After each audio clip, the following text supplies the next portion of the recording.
I'm gonna lower that TV and all.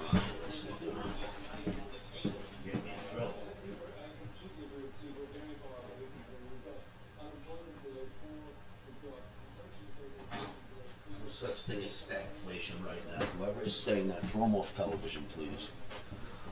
Morons.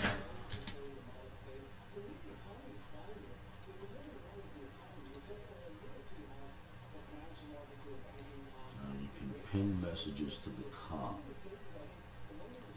Got it. How?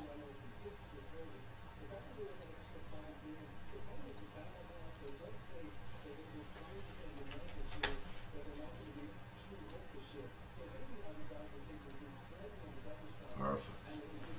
All right, I think we're back. Looks like we are.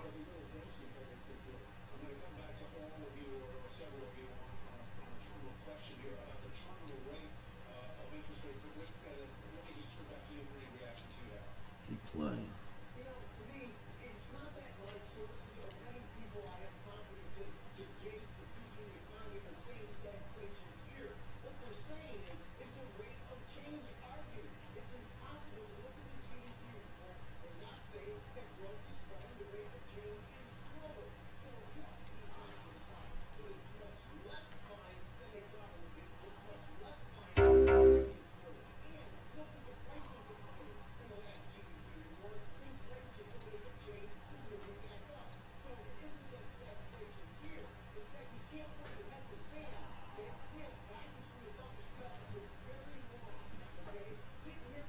So Powell came out and said nothing, right?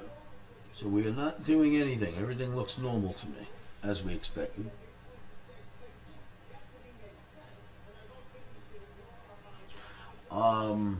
I didn't get to hear it. I heard what they said on television.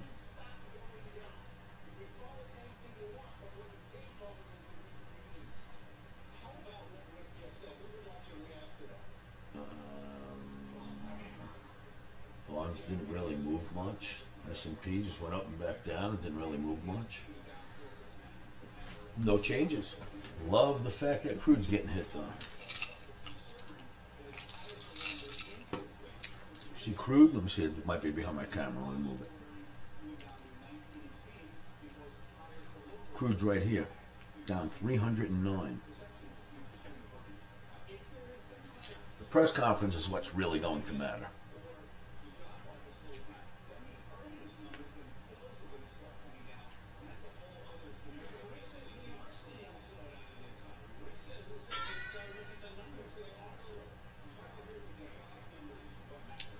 What's VZ?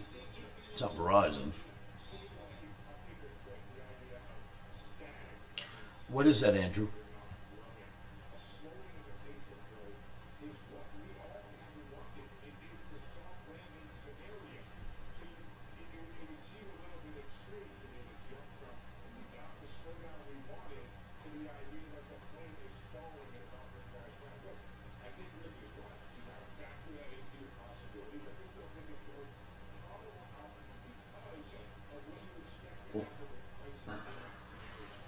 Yeah, I thought it was Verizon. I remember from a long time ago. I will admit I haven't looked at that chart in a dog's age. I bet you I don't even have a Verizon chart saved anywhere.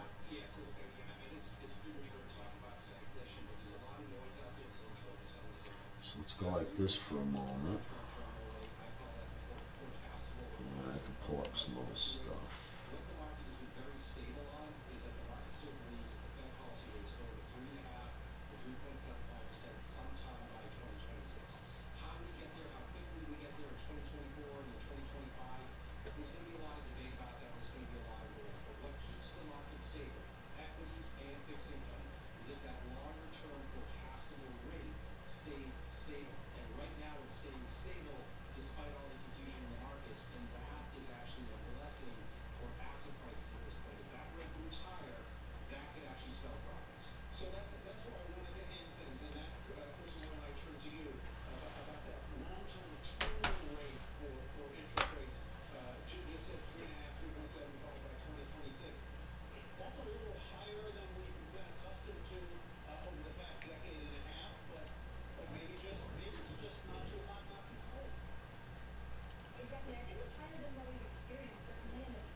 So you were talking about Verizon. I think I have Verizon here.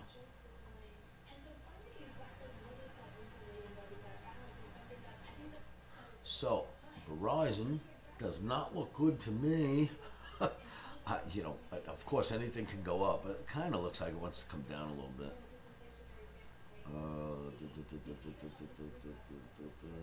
Kind of looks like that was a bear flag with a 1-day breakthrough. You know what I mean? And that happens sometimes. They run stops above a bear flag before it actually produces. And I would think that that's one of them right there. This, some kind of a weird flag here going on right here with a 1-day breakthrough and right back into the flag.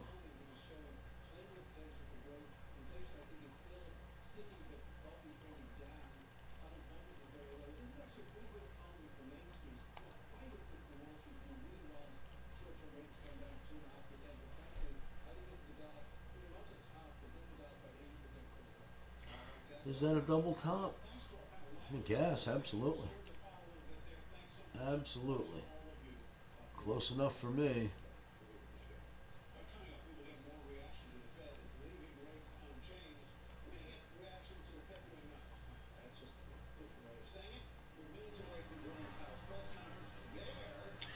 Minutes away from Jerome Powell's press conference.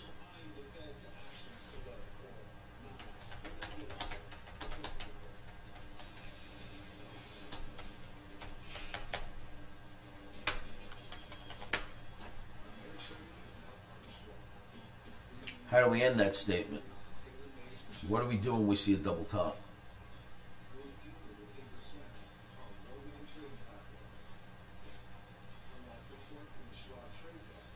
Very nice. Thank you, Memphis. Get your popcorn.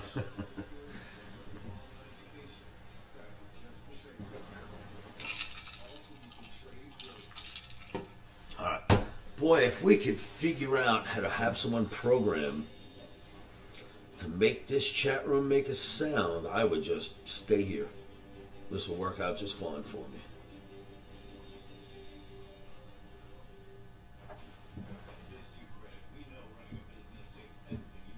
Don't know if YouTube's gonna love me.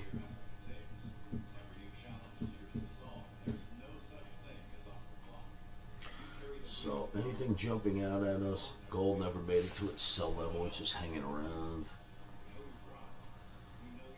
Grains have done nothing. On cocoa, do 9,100. At least it's not 12,000 anymore.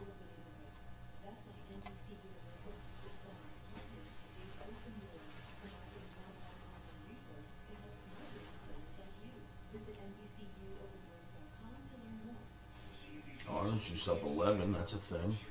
That must have opened up the limit. That's a thing.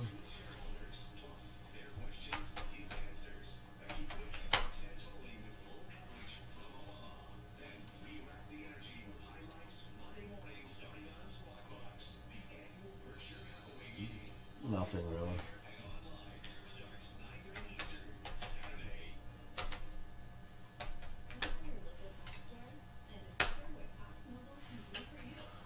Finally, they're giving in a little bit on cocoa. Huh? Look at that. Finally. Little pullback's been going up for a long time now. It's been going up since 2022. Cocoa's been going up straight up practically since. Couple of pullbacks and that's been about it. Damn.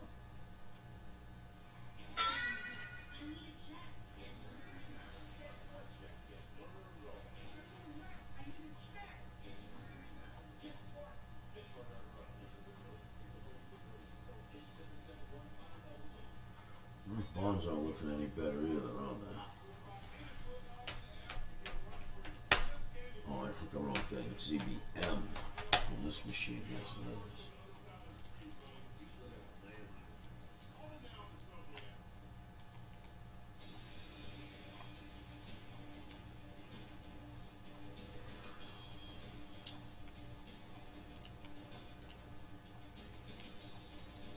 Did it again, huh?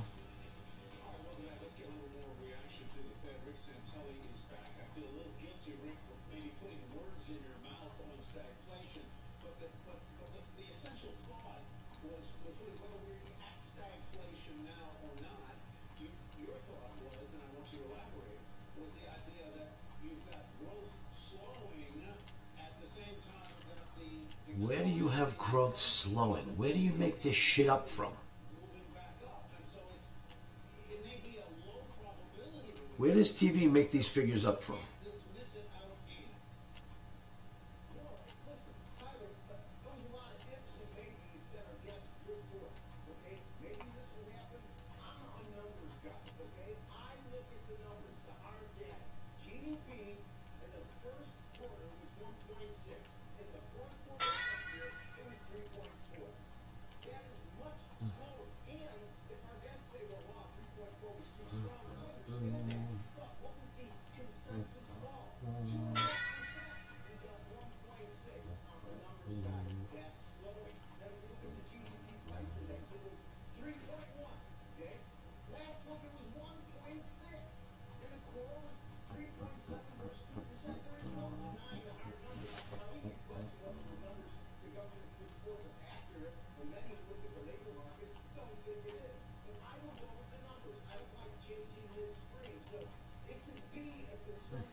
About that, huh?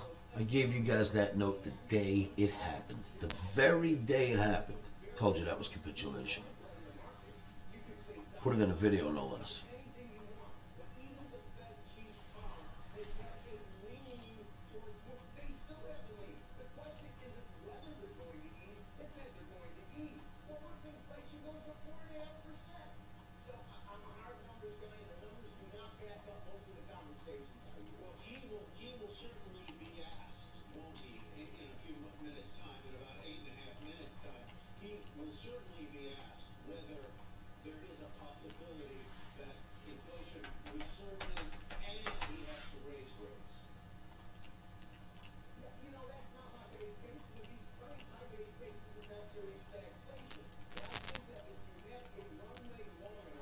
Ethereum certainly having a moment right there, right? Usually holds nicely inside this channel.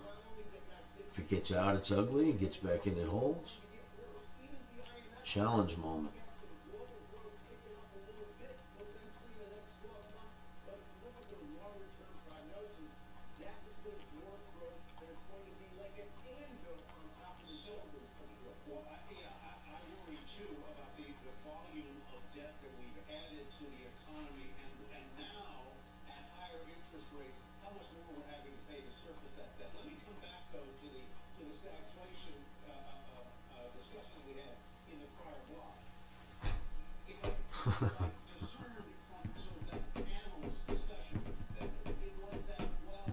Me personally, I don't act on anything unless the Omni gives me a trade to act on.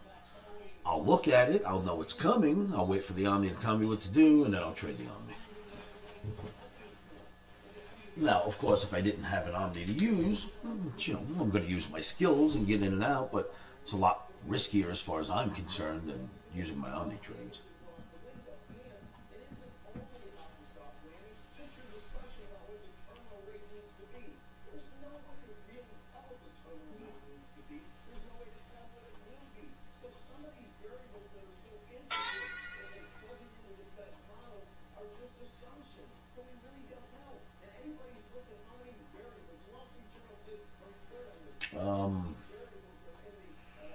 Yeah, the thing about technical analysis is it's more of an art than it is a science. I mean, it's a science, yes.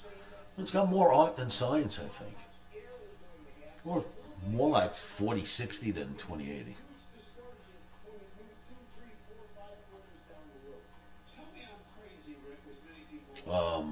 Now that is an opinion that I absolutely don't share with you, Ghost. I think algos have made it easier for us to figure out where it goes next. All right. So last month, the month of April, we had 2 losing trading days. One in gold, one in S&P. For the entire month, using Same stuff I've been using since the 80s. It's not possible to do that if algos are room trading.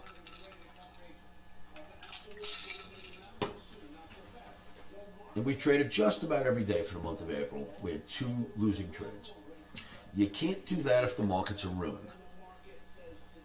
Now, doesn't mean we won't have 1,000 losing trades next month. I can't promise we won't, but we seem to do all right through this new age of algorithms. Algorithms are nothing more. Listen to me. I am telling you right now. You want to look at an algorithm? Here, I'll show you one. That's an algorithm. You're looking at one. See that chart? This chart.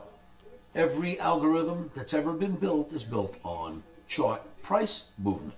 There is nothing else to build it on. It's past movement and what it's done. So you're looking at the same algorithm they are, and we're not stupid. New high YM, new high Dow.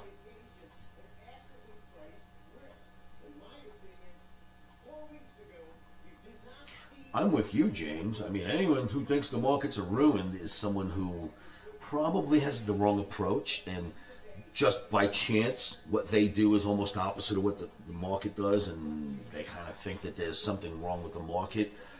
But the market is always right. It's never wrong. It's right every single day of its life. Everything it does, up, down, sideways, stays closed for the day, opens for the day, it's always right. Always, always, always. We get it wrong, right? We're humans. We get the trading wrong. We read the charts wrong. We read the market wrong. But that doesn't make the market wrong. It makes us wrong. New high S&P, new high NASDAQ, new high Russell, YM, Dow, and transportation average. Now, I knew, as I said all morning, that the puzzle pieces are telling us we're going to go back up, but I didn't know it would be this fast. That's fast. I get credit for that.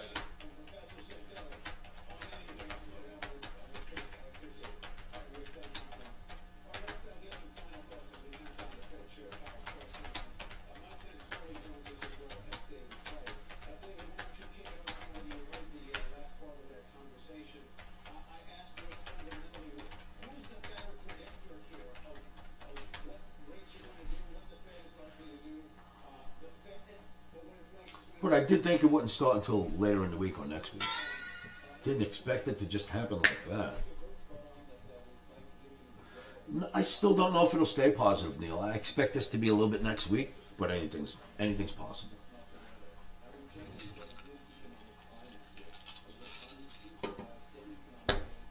Oh, we have about 3 minutes. Anyone have a link?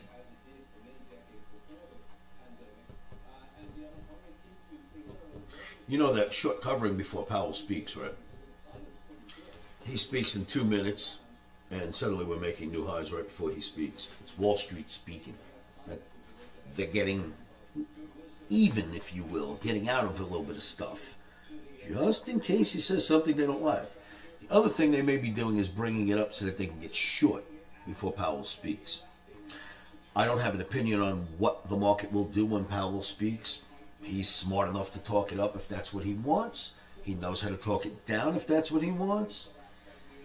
I do think the markets do have to go back up no matter what he says. If he knocks them down this week, we're going back up next week anyway.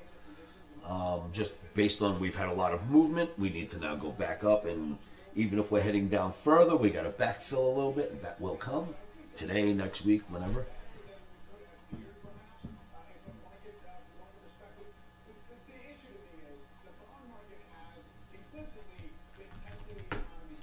Oh, I'll bet you could just bring up another YouTube window on another browser and watch something on YouTube while you're broadcasting.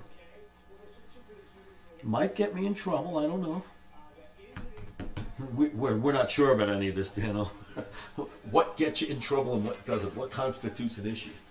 But we can watch it on this machine. If you put the link in and send it to Vegas Cam, I can watch it on this guy. And we can still hear it. No time soon.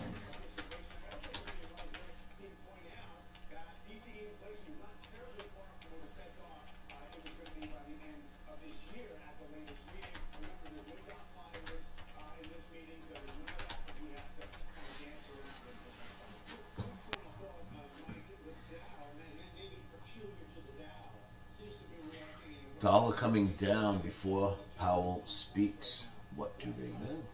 What do they know?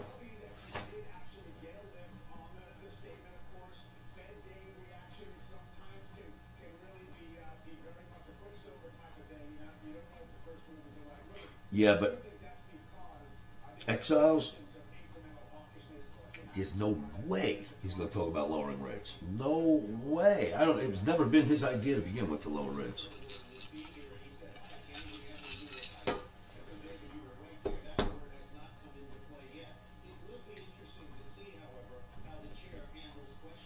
All right, so now what else do we need? Now we need a backdrop.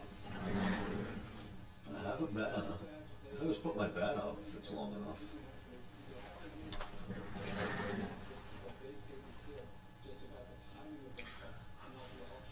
Powell is on. Let me go find him.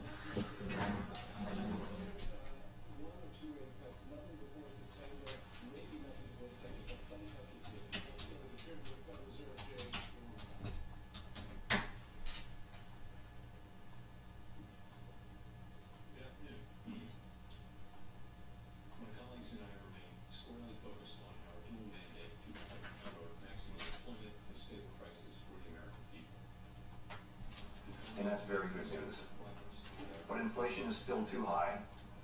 Further progress in bringing it down is not assured, and the path forward is uncertain.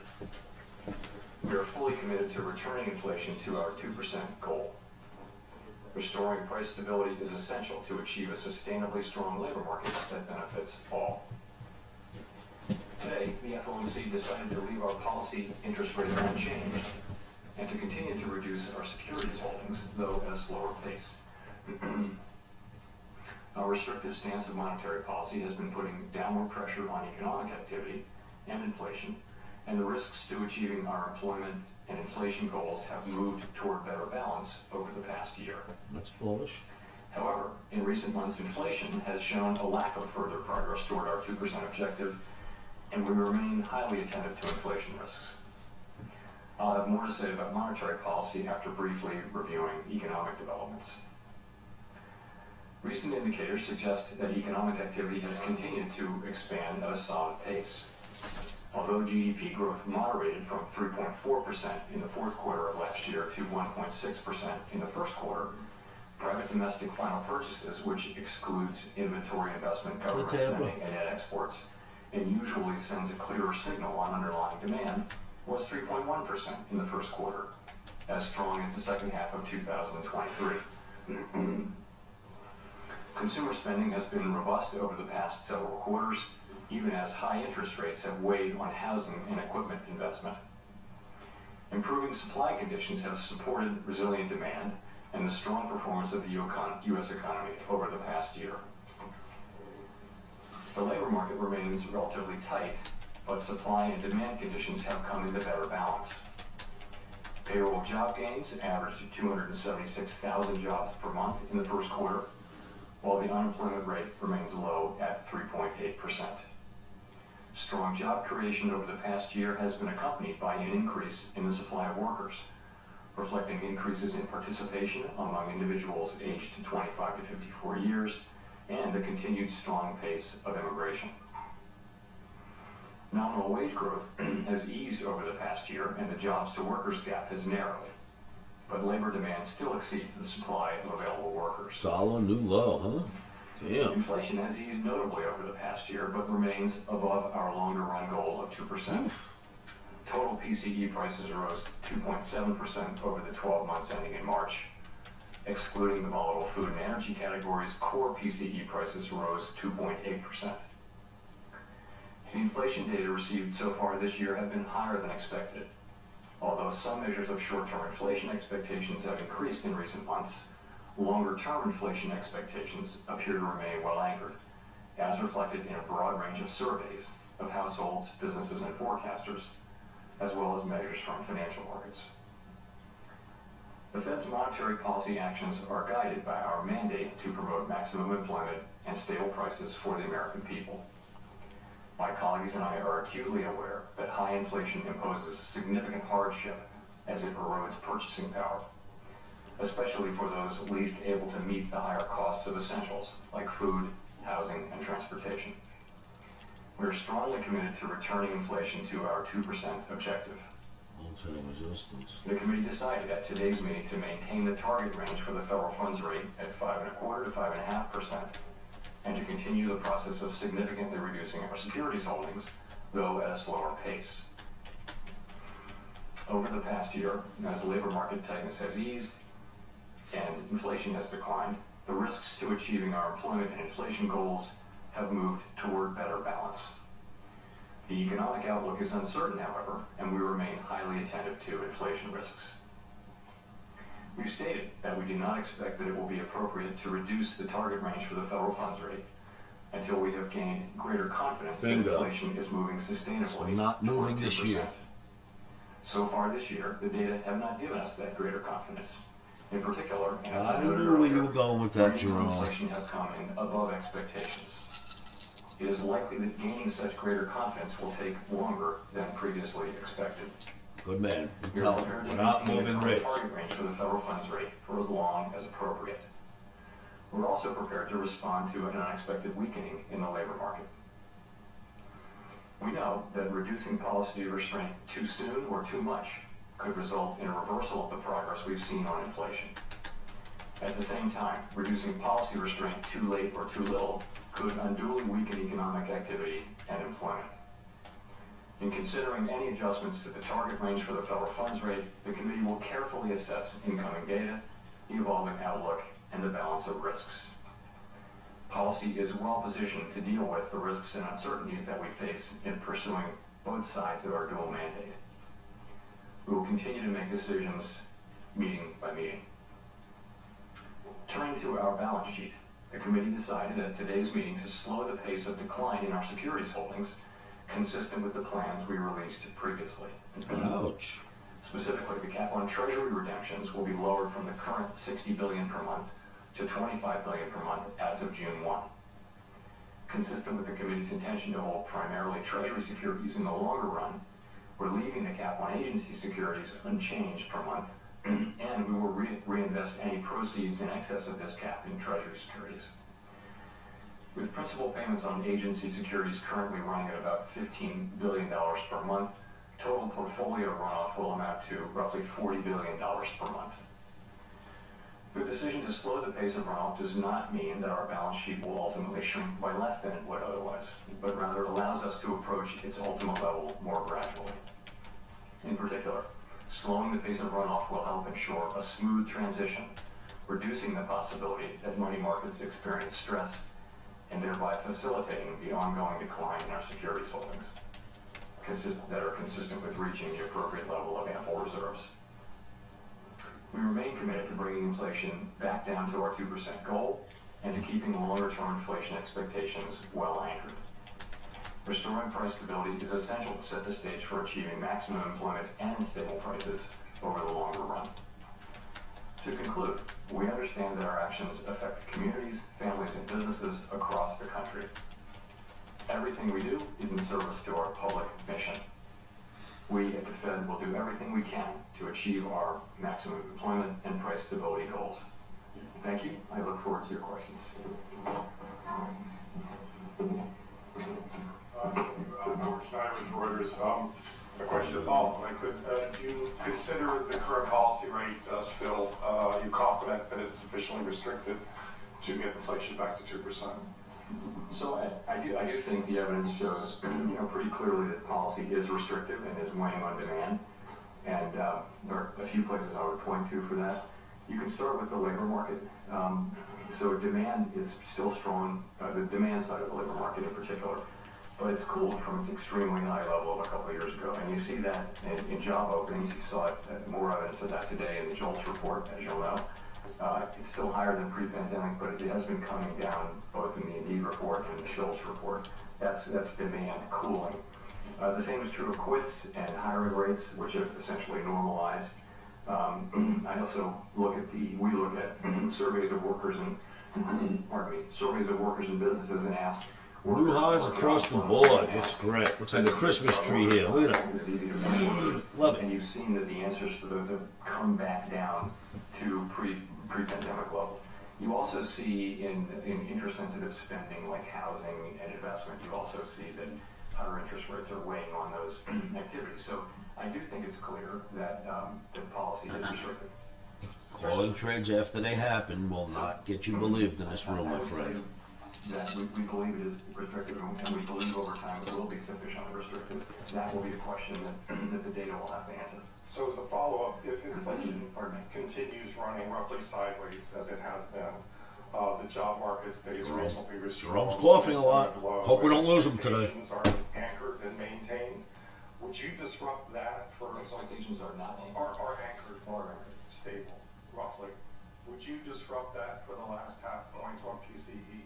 You know, I don't want to get into complicated hypotheticals, but I would say that, you know, we're committed to retaining our current restrictive stance and policy for as long So I don't know if what you guys look at during the day, but this is all I look at during the day. I don't pull charts. I don't look at charts. I don't care about charts. I don't want to know anything about a chart during the day.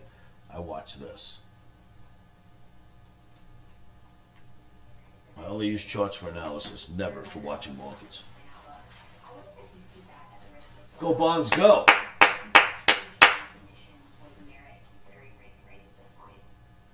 So I think it's unlikely that Bonds the next policy up, rate move crude down, markets up a little bit, you know, our the policy metals behaving, what I just mentioned, which is dollar down.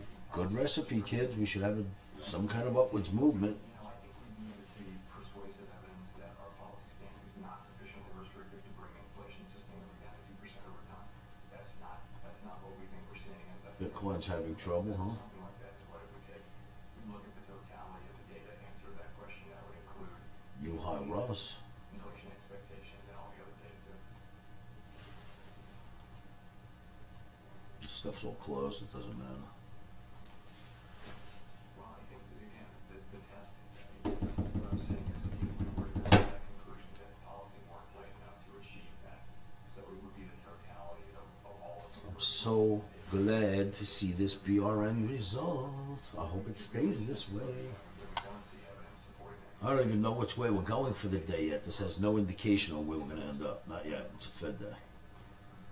But at least we're going up, not down. Let's see NQ down.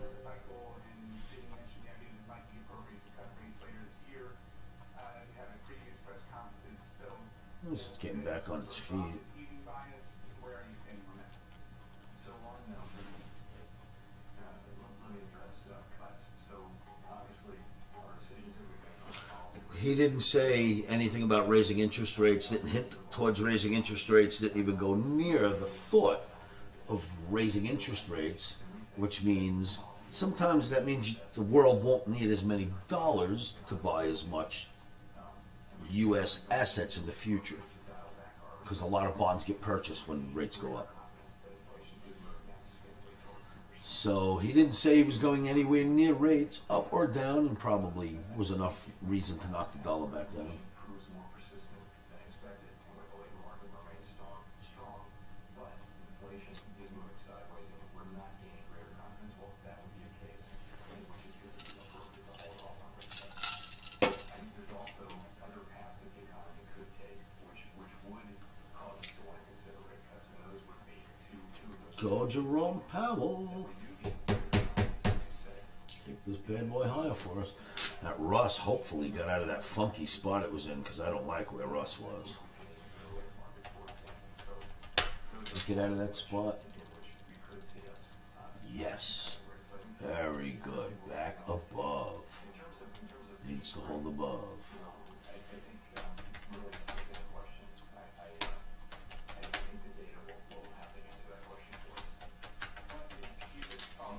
On the path where you might not cut, is that, you mentioned there would be inflation persistent, I mean, is inflation, would that be the key data in making that decision, or could you expand a bit more on that? Thank you.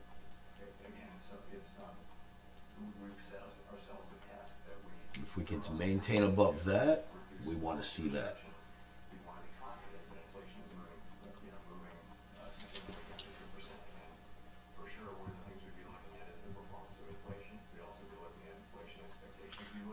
get out of that short, dude. You can't hold that forever.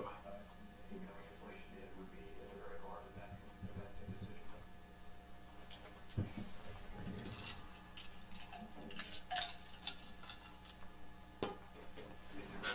Journal.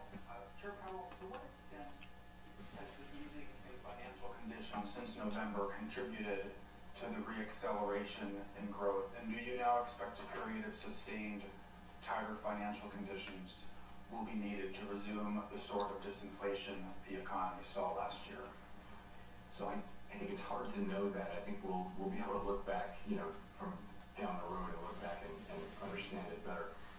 If you look at, let's look at growth. Really, what we've seen so far this year in the first quarter is growth coming in about consistent with where it was last year. I know GDP came in low. You know the thing about trading on this day, James, I promise you, this does not mean we're going to settle green today. We don't know where we're going to settle. It's a Fed day. It literally will run in many directions before it finally goes its way. So you may end up right in the end, or you may be really thankful that you covered that because it exploded. But on a Fed day, you're almost better off just going like this, Just let the crazies do what they got to do, and then we come back and try to make sense out of it tonight.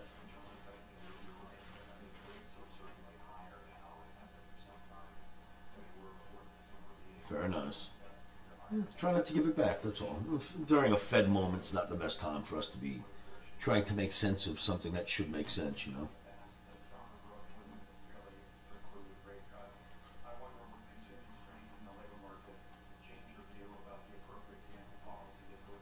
You want to know the truth? I'll bet you if we had trouble, he'd raise rates like that. The guy's been doing a very, very fine job. He knows Biden don't like him anyway. It doesn't matter what he does, the guy's not going to like him. The reason why Biden doesn't like him is this guy doesn't do anything to destroy our markets or the economy or anything. He seems to try to do a good job. Doesn't seem to be what Biden likes right now, so he knows better, you know what I mean? Just stay out of that guy's eyesight, he'll be much better off. So he won't lower rates for him, he won't raise rates for him either, he'll just do what he needs to do.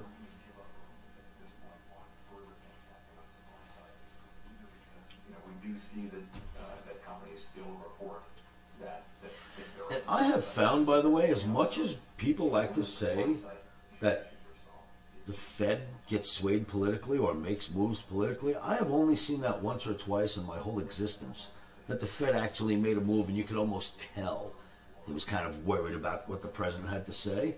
But almost always, they're kind of on their own. They say, listen, you politicians that want to make the mess, don't stop us from cleaning it up. That's what we do. We clean up the mess. Don't tell us how to clean up the mess. It's what the Fed normally does, Every now and then you get a kiss ass, and these things are going to happen.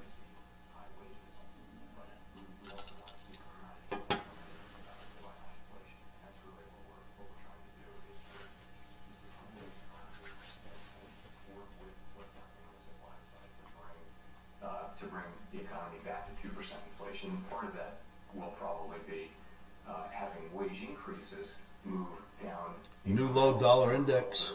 I mean, it's 20 points lower than it was last time I spoke its name. Hi, Chair Powell, Rachel Siegel from the Washington Post. Thanks for taking our questions.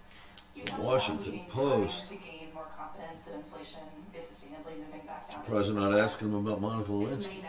Do you have time this year to cut 3 times, just given the calendar? Yeah, I'm not really That's a thinking of it that way. stupid question. Don't you think that was a stupid question? What we said is that Do you have time to cut 3 times this year? We said, my colleagues and I today said that Yo, girl, you weren't listening to this conference at all, were you? in the first quarter, and I said that it appears then that it's going to take longer for us to reach that point of confidence. So I don't know. I'll take that over the Fed acting the part for the president. I don't normally see that happen. Will be in scope, and I don't know exactly when that will be. And with hindsight, are there any signs that you can look back on now, looking at the reports from January or February or March, that suggested something more worrying than just expected bumpiness?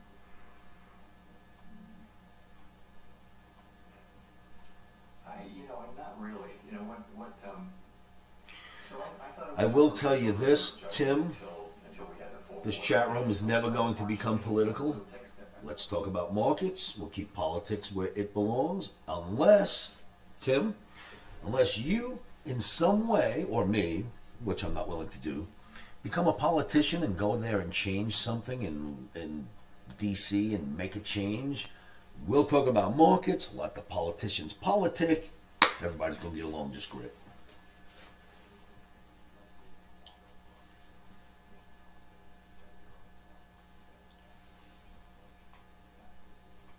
$51.15, new high ES. And Mr. Steve Leach from CNBC, if I could follow up on that. What particular areas were sort of temporary or blips in the inflation data in the first quarter? What's the dynamic by which you expect them to work out in the coming months and quarters? Yeah.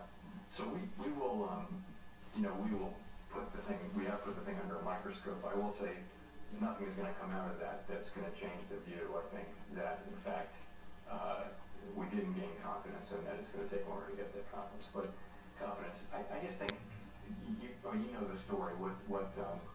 What's happened since December is you've seen higher goods inflation than expected, and you've seen higher non-housing services inflation than expected, and those two are working together to sort of be higher than we had thought. And there are stories behind how that happened.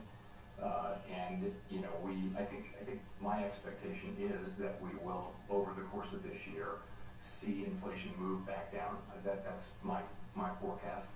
I think my confidence in that is lower than it was because of the data that we've seen. So, we're looking at those things. We also continue to expect, and I continue to expect, that housing services inflation, given where market rents are, those will show up in measured housing services inflation over time. We believe that it will. It looks like that there are substantial lags between when lower market rates turned up and for new tenants and when it shows up for existing tenants or for in housing services. So, if I could just follow up, is there a bit of a contradiction in the idea that you are reducing quantitative tightening, which is sort of an easing, while you're holding rates steady at a restricted rate to try to slow and cool the economy and inflation? Thank you. No, I wouldn't say that. No, I mean the active tool of monetary policy is, of course, interest rates, and this is a plan we've long had in place to slow, really not in order to provide accommodation to the economy, but to be less restrictive to the economy. It really is to ensure that the process of shrinking the balance sheet down to where we want to get it is a smooth one. It doesn't wind up with financial market turmoil the way it did the last time we did this, and the only other time we've ever done this.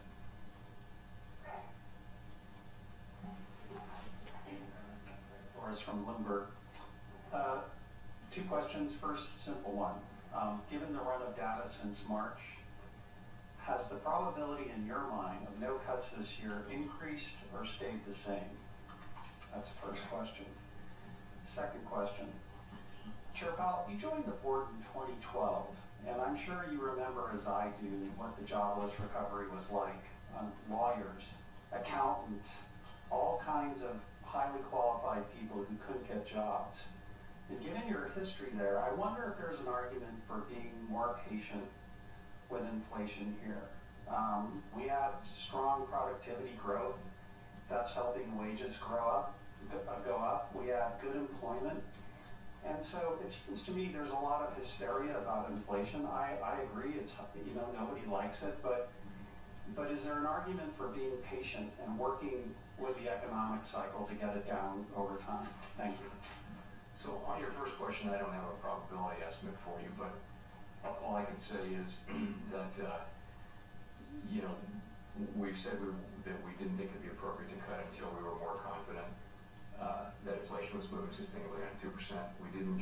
Our confidence in that didn't increase in the first quarter, and in fact, what really happened was we came to the view that it will take longer to get that confidence. And I think I think it's the economy has been very hard for forecasters broadly to predict its path, but there are paths to not cutting, and there are paths to cutting. It's really going to depend on the data.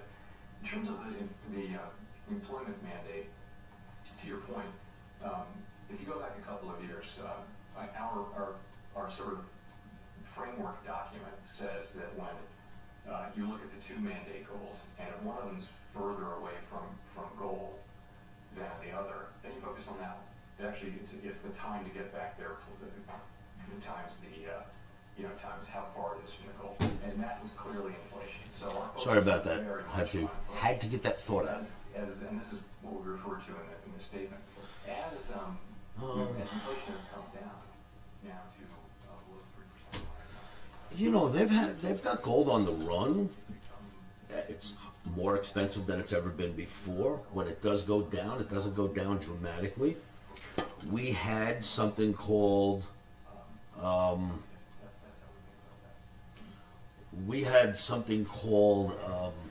capitulation, short term. I labeled it short term capitulation, and so far that's exactly all it's been. I think I had a chart here. I just popped it in earlier. It was labeled for weeks on end. It was called short term capitulation. I think it was in silver. I don't remember where it was. Might have been here, might have not. But it was already labeled. You guys had looked at it. I don't expect that to be the top, but, they've got it on the run. It's not just going to go back down. It'll move down, but it's not going to go back down.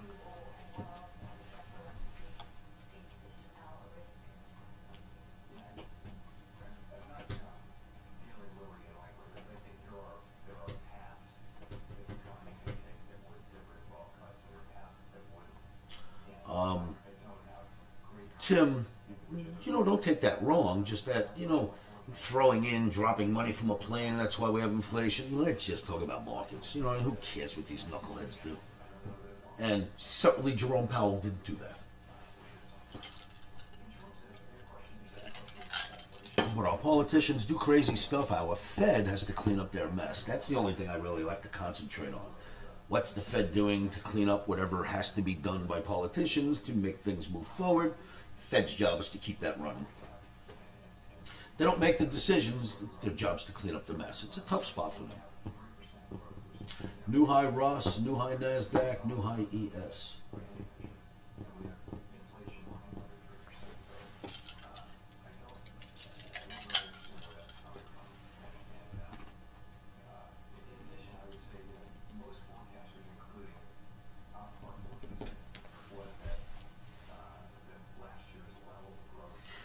But like cocoa, and now, whether you know it or not, they got it on the run too, copper. I don't think they're just going to let gold go. You know what I mean? They were able to keep it over 2,000. It's been here a while. I don't think they're just going to let it fall apart anymore. Somewhere in the 2,500, 35, 20, somewhere between, I guess, 1,500 and 2,500 is our new spot, right? Likely higher than that, 2,800. The world's getting more expensive. The price of gold is going to have to get more expensive. Do you share that view, and would that imply that maybe policy isn't tight enough? I think I would take that question this way. We saw a year of very high productivity growth in 2023. And we saw a year, I think, negative productivity growth in 2022. So I think it's hard to draw from the data. The question is, will productivity run? There are two questions. One is, will productivity run, persistently above its longer run trend? I don't think we know that. In terms of potential output, though, if that's a separate question. We've had what amounts to a significant increase in the potential output of the economy that's not about productivity. It was about having more labor, frankly, both through, in 2023, both through participation and also through immigration. So we're very much like other forecasters and economists getting our arms around what that means for potential output this year and next year and last year for that matter too. So he's so good at answering questions. It's just amazing. Increase in potential output, but you've also got, so you've got more supply, but those people also come in, they work, they have jobs, they spend, so you've also got demand. So it may be that you get more supply than you get demand at the beginning, but ultimately it should be neither inflationary nor disinflationary over a longer period. But you said earlier that Great explanation without saying we'll have to raise rates one day. rate increases. He just told you no. Stop Growth asking. is higher, but you're not considering rate increases. Does that imply that you're more worried about causing the economy to slow too much than you are about inflation taking off again? No, I think we believe our policy stance is in a good place and is appropriate to the current situation. This guy is very good at his answers. And, you know, our evidence for that I went over earlier. You see it in the labor market, you see it in inflation-sensitive spending, where demand has clearly come down a lot over the past few years. And that's more from monetary policy, whereas the supply side things that are happening are more on the supply side. So that's how I would think about it. Thank you, Mr. Chairman. Edward Lawrence from Fox Business. So GDP growth is about 2%, inflation, employment is about 4%. It feels a lot like a steady state, and we have 3% inflation. So if the data remains the same that you're seeing, and I know you said you don't see a rate hike, but it stands to reason that you would need a rate hike to get from 3 to 2% inflation. So was there any discussion about a rate hike in today's meeting? They're grilling him on this rate hike, huh? Are you satisfied with 3% inflation for the rest of the year? Well, of course, we're not satisfied with 3% inflation. 3% can't be in a sentence with satisfied. So we will return inflation to 2% over time, but over time. And we think our policy stance is appropriate to do that. So if we were to conclude that policy is not sufficiently restrictive to bring inflation sustainably down to 2%, then that would be what it would take for us to want to increase rates. We don't see that. We don't see evidence for that. So This room is like a meat locker. I can almost see my breath. I better raise the air conditioning a little. My legs are cold in jeans. I'm gonna raise that air a little bit. The current level of restriction. That's part of the policy. That's where the policy discussion was in the meeting. Yeah, I wanted to follow the 3%. Is there a time frame of persistent inflation that would trigger a rate hike? There isn't any rule. You can't look to a rule. You know, these are going to be judgment calls. Clearly, restrictive monetary policy needs more time to do its job. That is pretty clear based on what we're seeing. How long that will take and how patient we should be, it's going to depend on the totality of the data, how the outlook evolves. Victoria. Hi, Victoria Guido with Politico. You've talked about your commitment to being apolitical and nonpartisan, and I was just wondering, given that it's an election year, is the bar for rate changes higher close to an election? And similarly, is there a significant economic difference between, starting to cut in, say, September versus December? So we're always going to do what we think the right thing for the economy is when we come to that consensus. Cold in That's the here. right thing to do with the economy. That's our record. That's what we do. We're not looking at anything else. It's hard enough to get the economics right here. These are difficult things, and if we were to take on a whole other set of factors and use that as a new filter, it would reduce the likelihood we'd actually get the economics right. So that's how we think about it around here. And we're at peace over it. We know that we'll do what we think is the right thing when we think it's the right thing, and we'll all do that. And that's how everybody around here thinks. So I can't say it enough that we just don't go down that road. If you go down the road, where do you stop? And we're not on that road. We're on the road where we're serving all the American people and making our decisions based on the data and how those data affect the outlook and the balance of risks. And then is there a significant difference between, whether you start in, say, September versus December? And There's a significant difference between an institution that takes into account all sorts of political events and one that doesn't. That's where the significant difference is. And we just don't do that. I mean, you can go back and read the transcripts for this is my fourth presidential election here. Read all the transcripts and see if anybody mentions in any way the pending election. It just isn't part of our thinking. It's not what we're hired to do. If we start down that road, I don't know how to stop. So.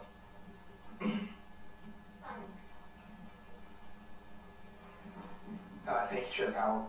question about the labor market. Absolutely. You mentioned a few times that the labor Fed market day is almost like the normalizing, price so ladder it's coming to still life in your face. back to pre-COVID. Because if you haven't recognized that the DOM or the price ladder we place orders on, it's like, trade, hurry up, trade, you have to trade. You know what I mean? It just pulls you in. So does a Fed day.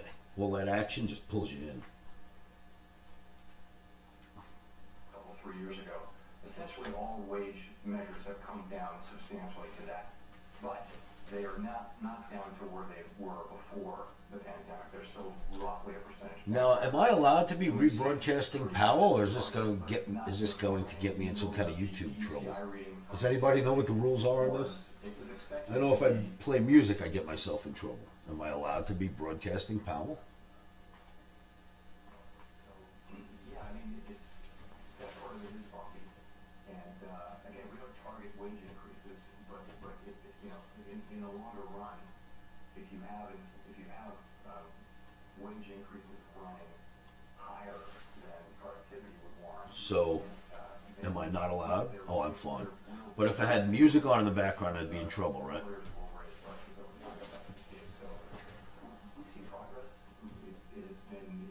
How about music? Yeah, alright, so music's copyrighted. No need to answer. I remember you writing that, James. One of the things about me, don't ever write something in the chat room that you want us to forget. I don't forget anything. So anybody who's going to put fake trades out there or say something to me like, oh, I got in at this price, the market goes against you, and you lie to me and tell me you got out, I boot you out of my room. So be careful about that, people. Don't like to be lied to about trades. Reason? I put my trades out the night before they're going to happen. I send you a flash update before the market gets to that price. I don't like anybody bullshitting me about trades they got out of when they didn't get out of them.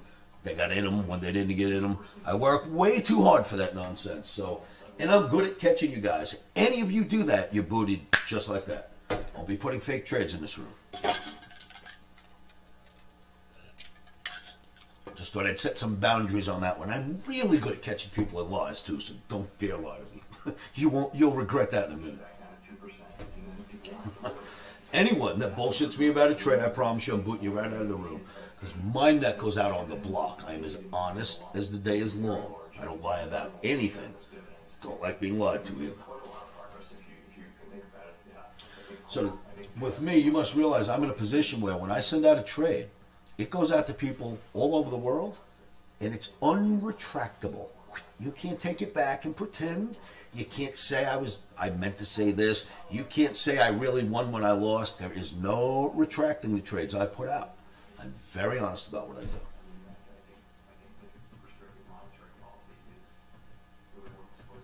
So be careful in that area. It insults me greatly when people put nonsense in the trading room.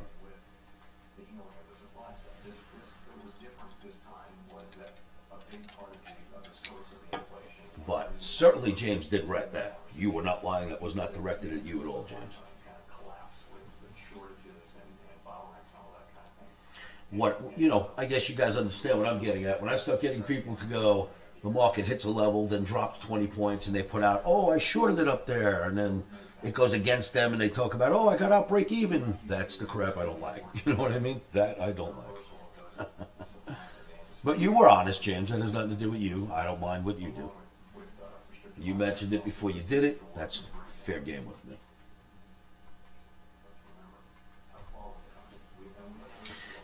The thing is, there are so many crackpots out there. There are so many liars. There are so many people doing this that pretend they actually have skills. I do everything in my power to keep a safe house for the people that hang around me. We don't. No one's hostile. No one's allowed to be hostile. Nobody's allowed to put fake stuff out there. We try to keep news off to the left, Nice place to hang out and trade all day without tension is what I need. So that's what I try to create.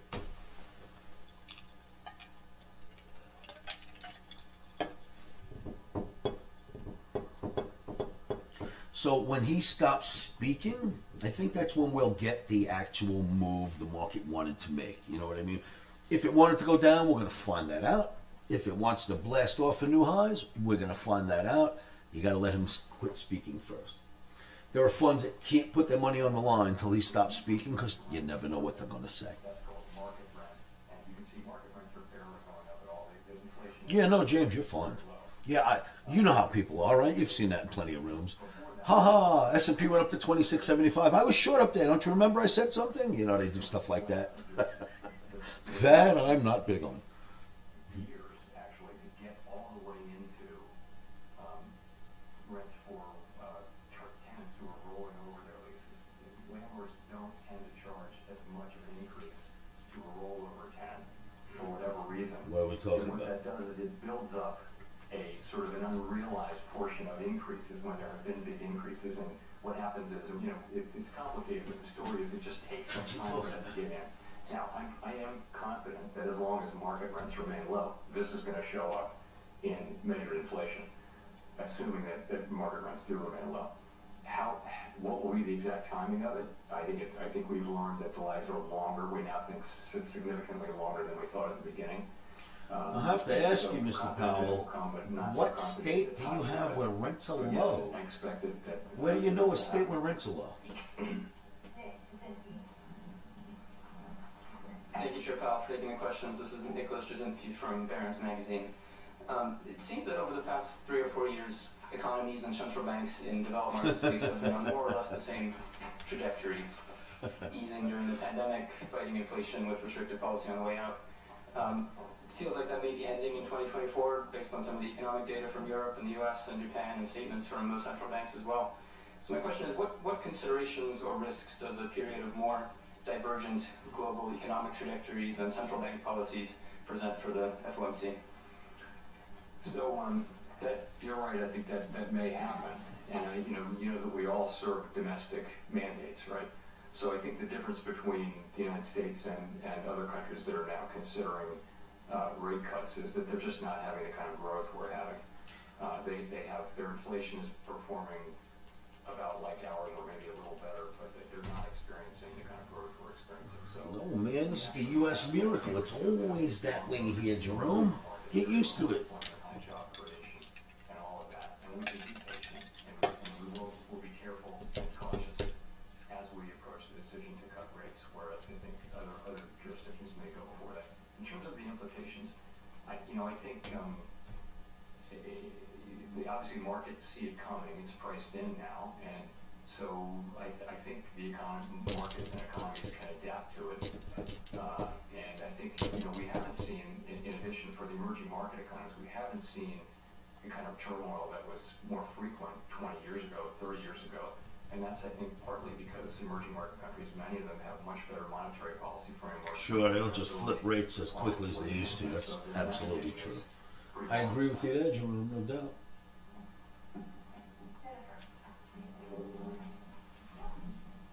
Thank you, Chair Powell. Jennifer Schonberger with Yahoo Finance. You sort of backed away from the notion that the economy would need to encounter pain for inflation to come back down. But given sticky inflation data in the first quarter, can disinflation still happen along a relatively painless path for the economy, or is some softening in the labor market and the economy likely needed to bring inflation back down? So you're right. I think we thought, and most people thought there would have to be probably significant dislocations somewhere in the economy, perhaps the labor market, to get inflation all the way down from the very high levels it was at the beginning of this episode. That didn't happen. That's a tremendous result. We're very, of course, gratified and pleased that hasn't happened. And if you look at the dynamics that enabled that, it really was that so much of the gain was from the unwinding of things that weren't to do with monetary policy, but the unwinding of the distortions to the economy, supply side problems, and also some demand issues as well. The unwinding of those really helped inflation come down. Now, as I've said, I'm not giving up on that. So I think it is possible that those forces will still Watch what you work say. to help us bring inflation down. We can't be guaranteed that that's true though. And so we're Watch what you trying say to right here, sir. control in a way that keeps the labor market strong and the economy strong, but also helps bring inflation back down to 2% sustainably. We will bring inflation down to 2% sustainably, and we hope we can do it without Don't say raising rates. dislocations in the labor market. Good for boy. us. Gotta watch what this man says. The labor market.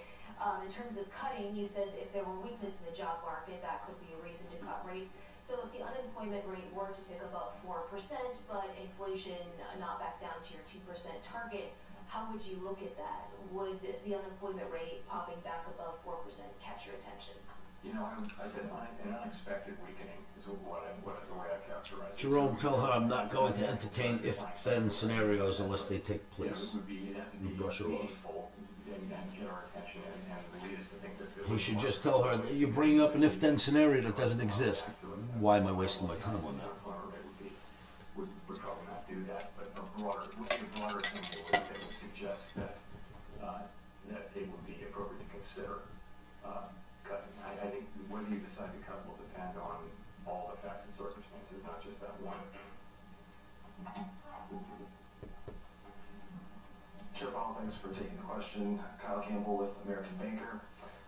You've said that broad material changes are needed for the Basel III endgame proposal, and you've mentioned that a reproposal is something that's on the table.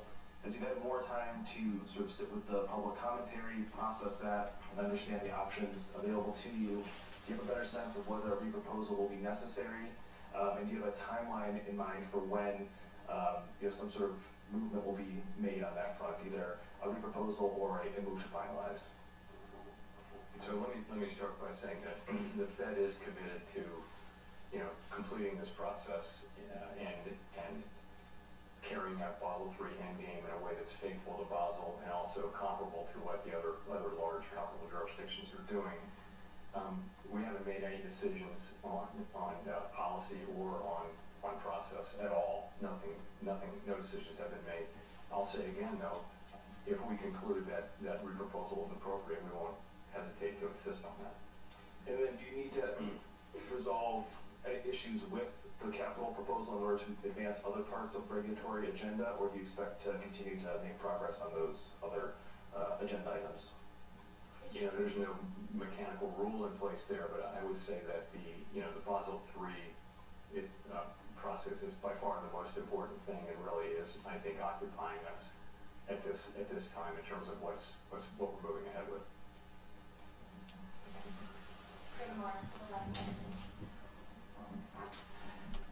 Thank you, Mark Hamrick with Bankrate. Mr. Chairman, what can you tell us about the approach that you take with your role in the sense of trying to achieve consensus, which you recently identified as a priority, while allowing for a range of views or even dissent? We don't see many dissenting votes in the official statements, even when more spirited discussions are noted in the minutes after the fact. How do you avoid groupthink and avoid a higher risk of a policy mistake? Thank you. So I think if you listen to, and you all do, listen to my 18 colleagues on the FOMC, you'll see that we do not lack for a diversity of voices and perspectives. We really don't. And it's one of the great aspects of the Federal Reserve System. We have 12 reserve banks around the country where they have their own economic staff, not the people who work here at the board. They're different people, and so each reserve bank has its own culture around monetary policy and its own approach and that kind of thing. It guarantees you a diversity of perspectives. So Yes, but they're not doing anything unless they watch what the Fed does. If the Fed doesn't move, they don't move. Yeah, it sure is. and thoughtful dissent is a good thing. I've been known to overtrade sometimes. That kind of thing. But all I can say from my standpoint is I listen carefully. In fact, I put myself on a 30-day timeout last month for overtrading. I literally spent 30 days not trading. Missed one of the best months of the year, but it's all right. I had to punish myself. Most of the time that'll be enough. But I'm not. It's not frowned upon or illegal or against the rules or anything like that. It just is the way things come out. And I think we have a very diverse group around the table, probably more diverse than it used to be in many dimensions. More diverse from the obvious, I did, I swear. I demographic. called my clearing firm and said, turn off my account for 30 days. Don't let me have access to it. All right, Oscar. And then I called them a few days ago and told them to turn it back on. Law and academia and things like that. So I think you actually do have quite a good diverse perspective. I think all of us read these stories about the lack of diversity, and we look around the room and say, I really don't understand what they're talking about. So, I get their question. Thank you very much. Are we done? Thank you, sir. Stop speaking. Now we can see where the market's going to go.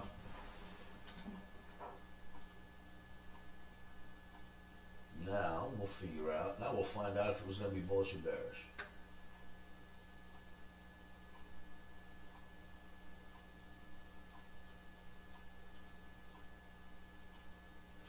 All right, so we have the chat room volume on as well, right? You guys can hear everything in the chat room. It's a little bit odd, but I'll try to keep it all going at once. We'll see what happens.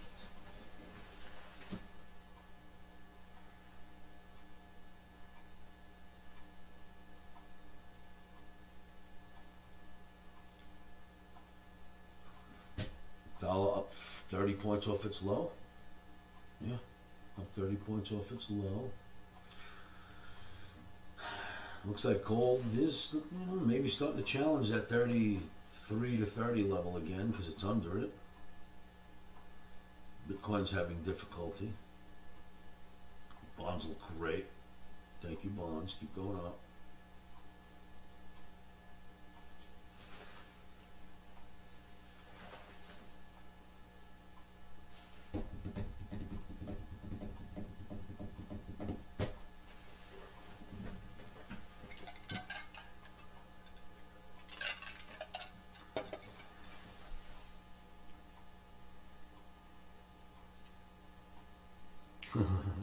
Who knows? Now that he's not speaking and on a Fed day, it's kind of a coin toss day, Fed days. Any fund can just take it around if other funds aren't doing anything about it. This is a weird day usually.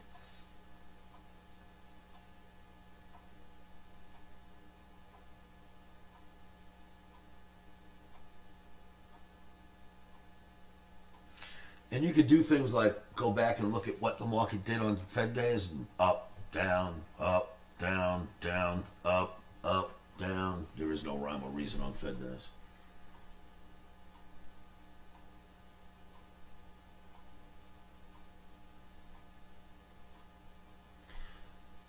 Oh, you tried to get short gold at 36, huh? You know why you missed it? Because when it got to your level, you hesitated. But it's a common thing, Dustin. It's always safer to place your orders first and then try not to cancel them when it gets close, you know?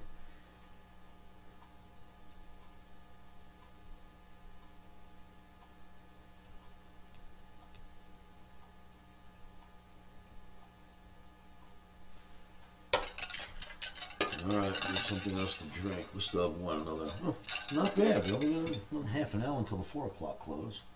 Hour and a half till the 5 o'clock close. Then we can try to figure this crap out. Alright, be right back. I'm going to get a drink.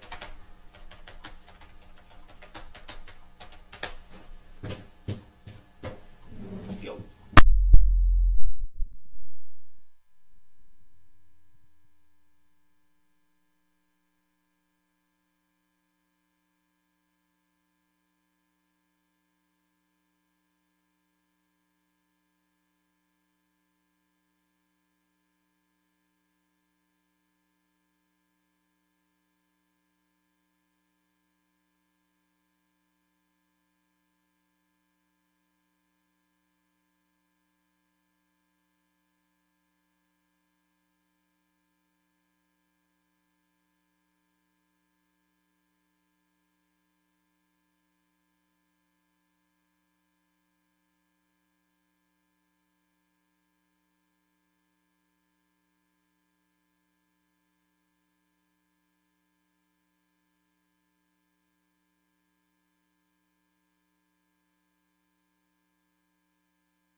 So what's the name of that software? It's called QST.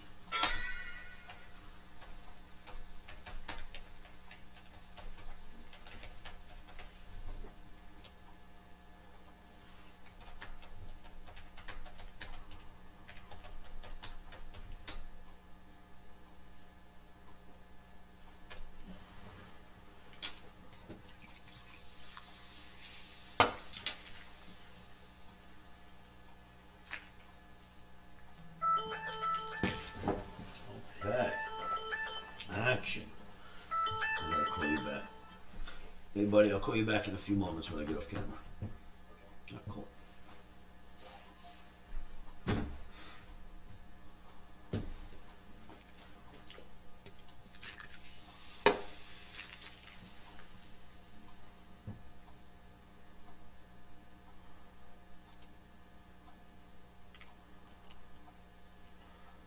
Alright, so it's calming down. Let's see where we are. 3:30. At least we got back to 51. See what happens here.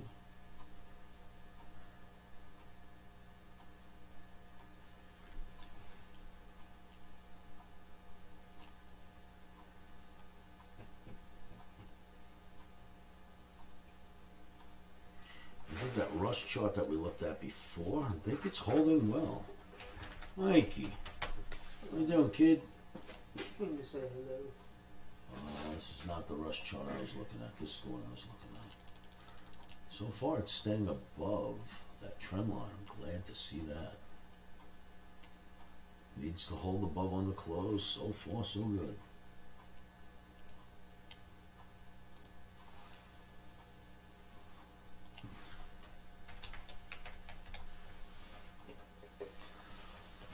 So yeah, Mike, if you come over, I'll show you what we've got going on now. The chat room's actually on that machine. So I've got the Vegas cam over there. Oscar, check Vegas cam. Is it not working?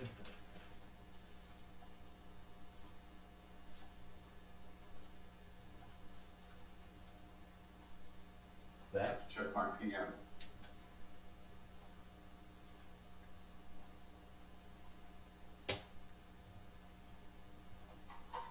Ah, good for you.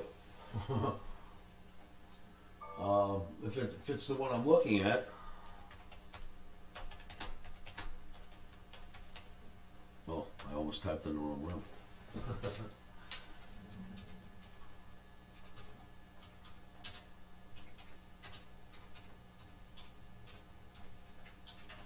So what we have is I'm using this software called OBS.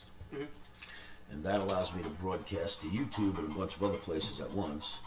And then they see whatever I want them to see on the screen. And I could set up different screens. I could show them just the left screen. I could show, just my camera.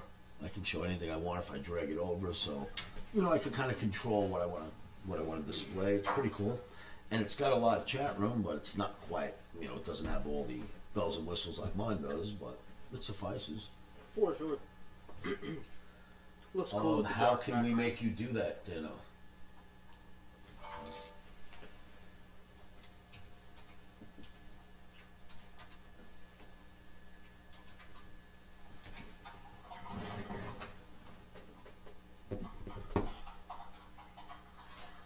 Rob, go to YouTube chat, not Discord. I'm closing that Discord down. I'm not going to allow this. It's too confusing. Everyone's going to be in one place, not all over the place. No idea, it's gotta be in permission. Huh. In the permissions. No, maybe I could just click on you. Type something in the room. Type something in the chat room. Maybe if I click on you, I can do that. Yeah, no. It's going crazy. Yes.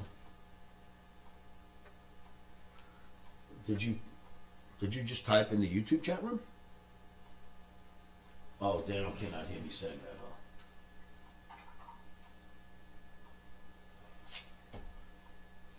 Daniel, type in the YouTube chat room. I just did. Oh, gotcha. Let me click on you and see what happens. App's going. Got it. No, it doesn't let me do anything like that when I click on you. When you click on your message, I can't do anything with that. Channel activity, go to channel, pin message, report, remove, put user in timeout, hide, add. I got you. Done. Alright, you're good. Try it now, Dano.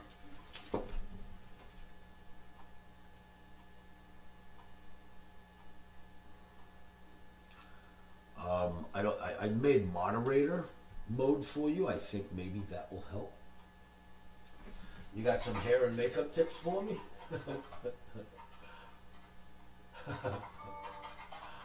It's funny then. It did work, right? No, that's not a link still. I can't click on it. You'd have to highlight, I'm assuming. You'd have to copy and paste that for it to be a link. You didn't post. Oh, there it is. Right, but you see, you'd have to copy paste that. Took a while. Dano, can you hear me?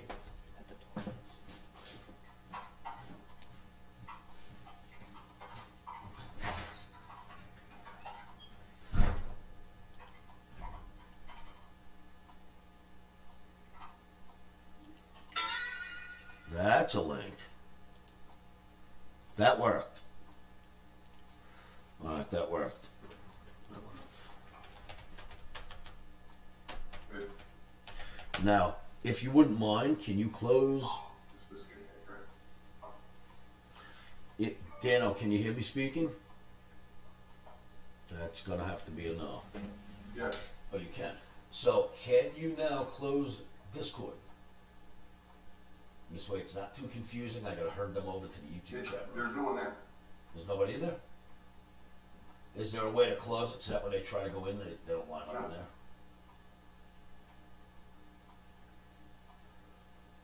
Oh, I can kick everyone, yeah. Yeah, and then if you can close it or something, and this way, if we start using that, we'll use it, but to have 3 of these is just gonna confuse everybody.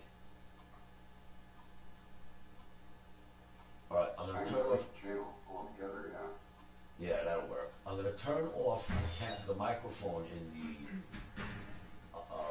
Vegas cam so I can put my speakers back on. I can't do both computers. Wow. Maybe you're right about the garbage men disliking us. Why, they left the garbage? No. Oh, they hit the thing again? And look how far away they are from the fence. I purposely made sure to bring it out another few feet. And one of our signs is basically down. So next time, move it out even further. Yeah. You know what I mean? And then if we see that, I'll actually try to stop them next time and say Yeah. something to the guy. Mm. So listen, you're purposely hitting the fence because we're actually moving it further and further away. And every time you do this, you seem to hit the fence anyway. What do we need to do? You know? Mm-hmm. I'll mention it to him. But yeah, I told you I thought they were doing that. I think he's doing that just to see if he can. You know what I mean? Something interesting, the gate was open and the dogs are barking. So that's what caught my attention. But they knew to just stay right next to the gate. Mom left. Maybe. That, also, I seen a car spin around. So I don't know if that was all timing coincidence. Gotcha. Alright, so for Dano. That keyboard click. Yeah. Mine must be way Sounds worse like than an that. old keyboard. Cool. But of course we have our normal channel. Make sure my Discord I'm short channel is- 5119. Damn. You were? Oh yeah, that's right. You told me you took 12 points. Hey, 12 points is 12 points. But this is what I was mentioning earlier, It to was not just a scalp, though. It was just. to not get excited about this rally, because till he stops speaking, we don't know where this is going. Now, it's all over the place, right? Now it's in the middle of where it was when it started. So, anyway, I don't know exactly what the rules are on YouTube. If I play music, do they silence me? Do I get booted? I don't know what all that stuff's going to do. Jeff. Hello, hello. Just when you do your Good, how are you?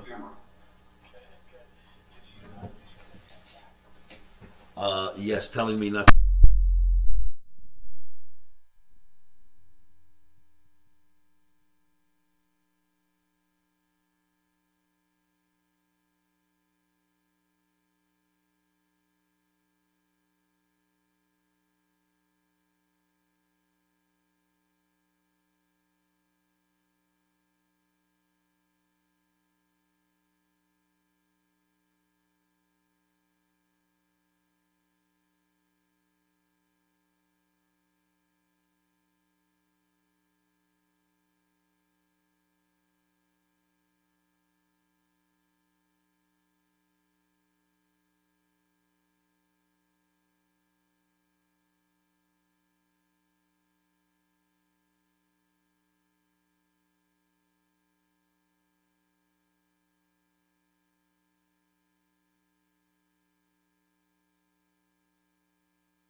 right, so we went from 51.26 to 51.70, right? It was about the low on that move, somewhere around 70. Let me look.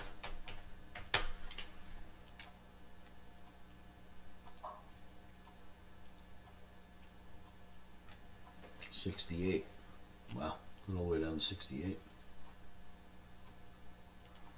Massive.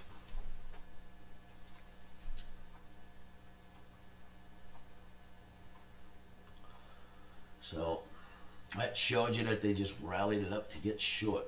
Wall Street did a nice little play for Powell. Right? Basically, that's what I'm saying.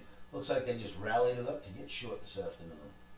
As soon as Powell stopped speaking, it was the end of that. Right near the highs, no less. Nice plan. Wall Street's good at what they do, huh?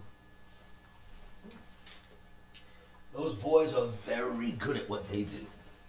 That's why I'm glad I learned there.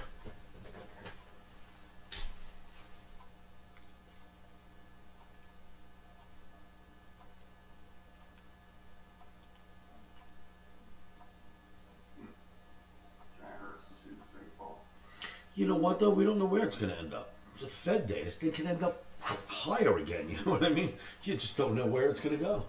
This is the nature of a Fed day. It's one of the rules of not trading on Fed day because where do you put your stop? You know what I mean? Where's the stop go on Fed day?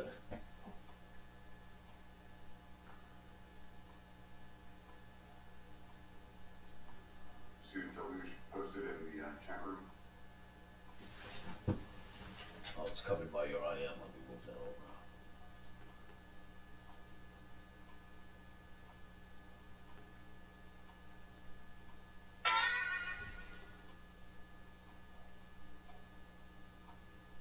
It may interrupt your live stream. Woo.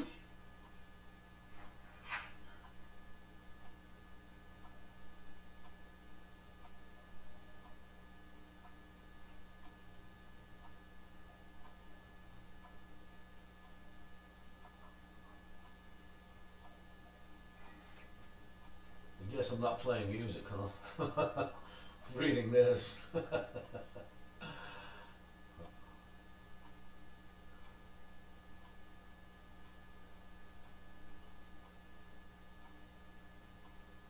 I tried playing my daughter's music and they gave me a strike, and I own her.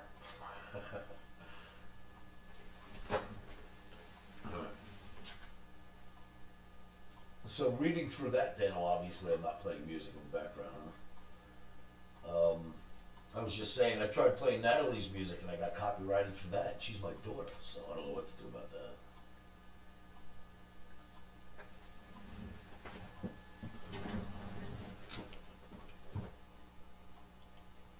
Yeah, I don't see anything there.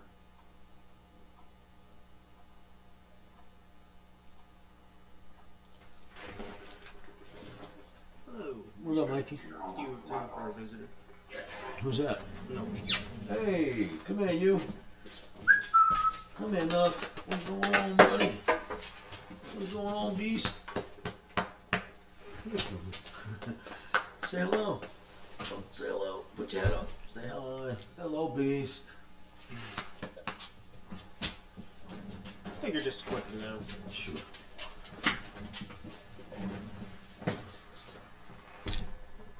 She'll come out later. I'm sure, but Liv is home. Just letting you know. Lives home? Thank you. That's the little one. Yeah, that's the little one. That's the baby.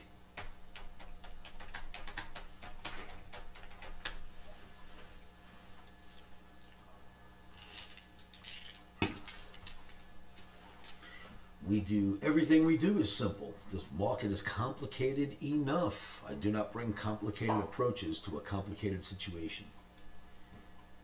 We bring a simple approach to a complicated situation. Sometimes you get some clarity.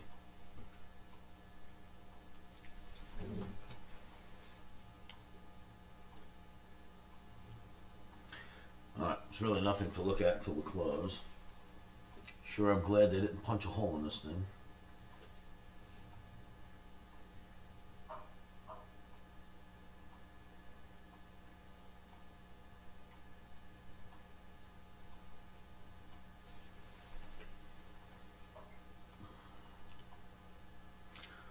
will do one thing. When we're in trades, none of that stuff will be allowed. I'm stopping that in a minute there now. When we're in one of my trades, there's no shot I'll be letting that go on.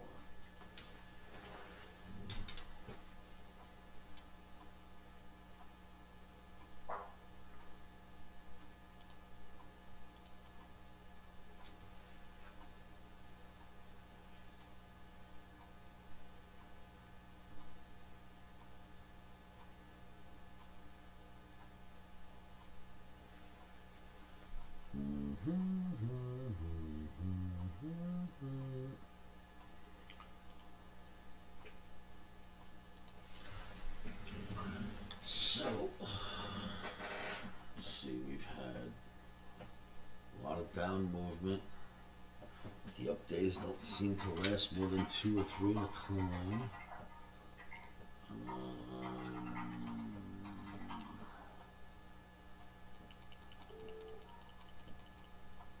It's not going to be easy to mess with.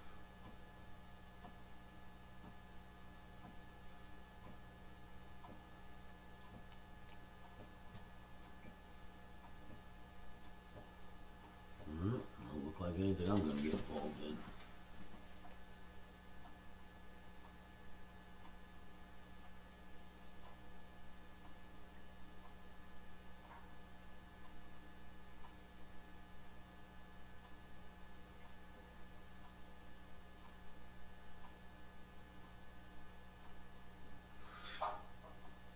Out of balance? Do you mean NASDAQ being red while everything else is green? Absolutely. It doesn't make sense at all.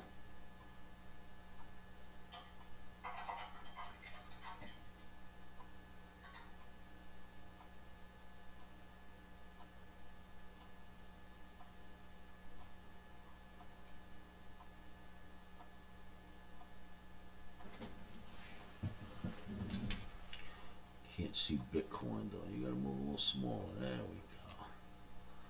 Move this over to the stuff that's closed. That's better for me.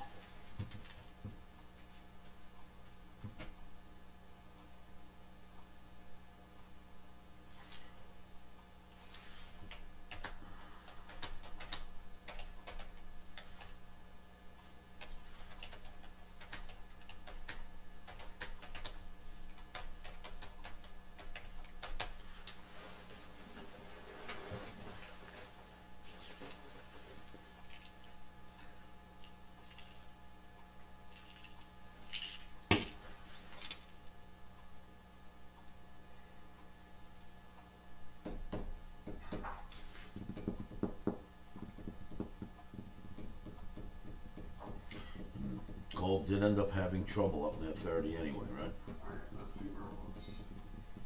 Keep that in mind for later.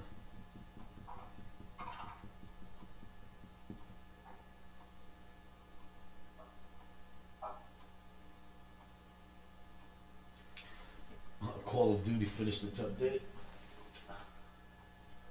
I was playing that last night with my son Michael. I think that's what we were playing. I'll have to ask him. Call of Duty.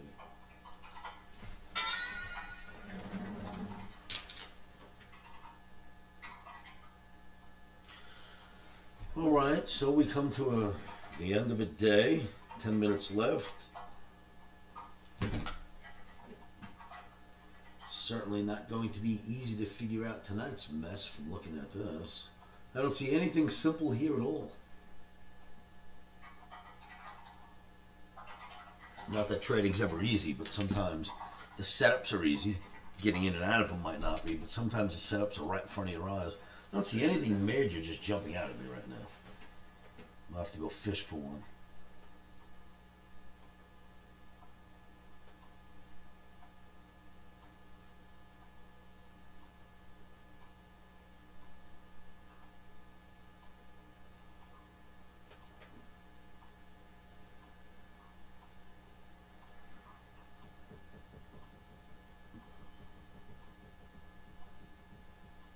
You hear me?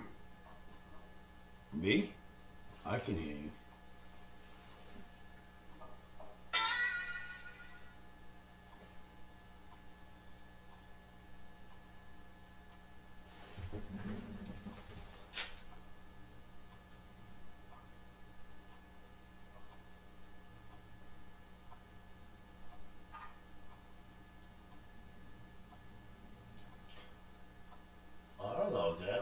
what, fly fishing is, still looks like fun. What would we do? You think fly fishing's not fun? Warren? I would have thought fly fishing was fun. I've never tried it though.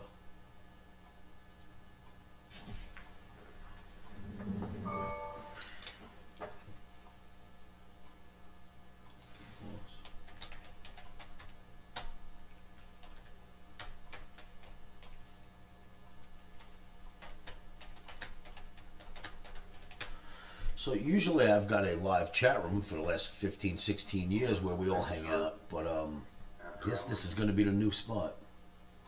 After it closed? Damn.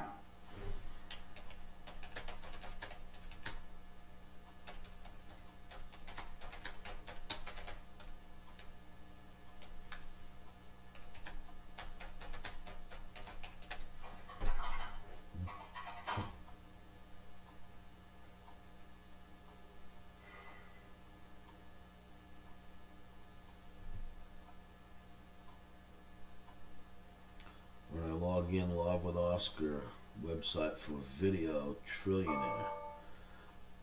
Dano, can you read that and see what he means?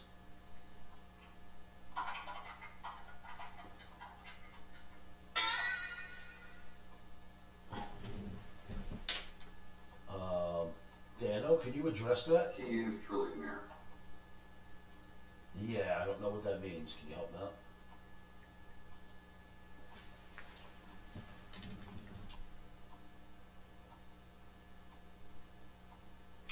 If I remember right, I thought cannabis had an explosion yesterday. Didn't cannabis stocks go crazy yesterday? I could have sworn I seen them go crazy to the upside yesterday.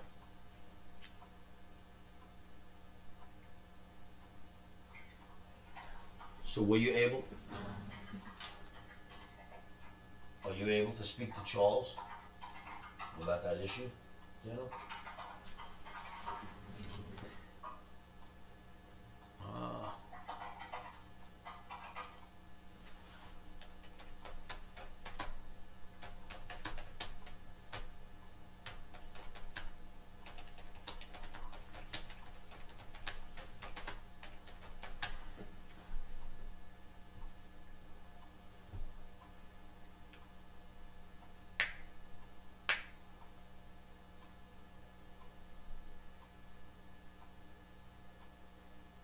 Got reclassified for med research. It's interesting. So it pulled back today, huh? Yeah, you'd expect that from cannabis, though. That makes sense that cannabis pulled back. Man, what a shame. They had this thing up for us. Come on. We want markets to recover.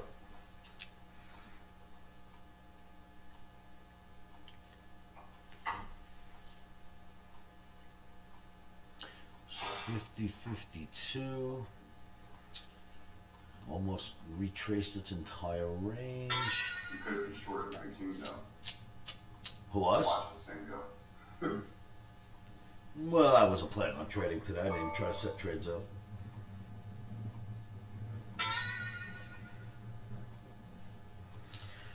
Yep, because imagine if we were long and wrong or short and wrong. We just don't want to be wrong, not on the Fed day.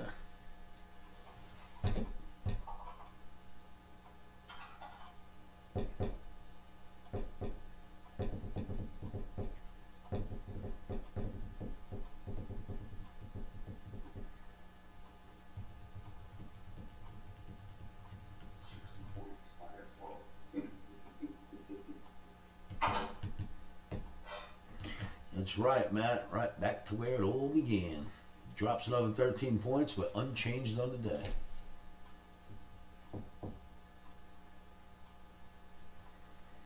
So, basically, that doesn't help anybody, right? It doesn't help any trading algorithm. That doesn't help any programs. That helps nobody.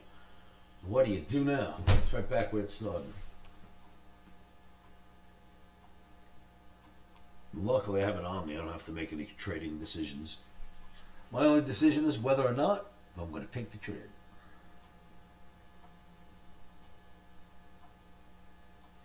So gold, $7 off that area, or $10 off the top of that area, which is 23.33. So it did actually give us trouble up there, huh? I was hoping that would get above that too.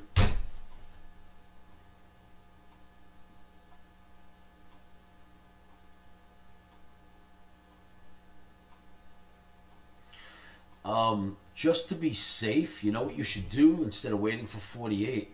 Just cover here, just in case 48 doesn't print. You know what I mean? You are 75 cents away from it. Just cover. No sense of waiting for the 48 tick to actually show up in case somehow it doesn't show up. Yes, this is the close right here. You got 3 minutes left, you know. Anyway, that's what I would do if I were you, sir. No, I don't need 48 if I get 48 3/4. You know what I mean? That's enough for me.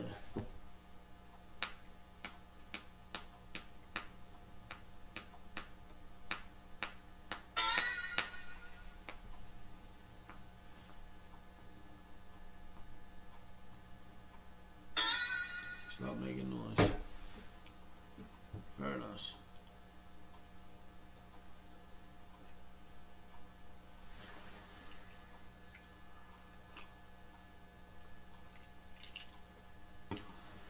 Me, I would have been out at 48.75 because imagine if it doesn't print and takes off. You know what I mean? Who needs something silly like that to happen? So I would have been going to the market at around 48.75. I will say this though, James Bond, when we're in Omni trades, if we're long, you cannot call any downside trades in my room. I will throw you right out. If we're short, you ain't calling any upside trades. That freaks people out. But we're not in any trade today, so you're fine.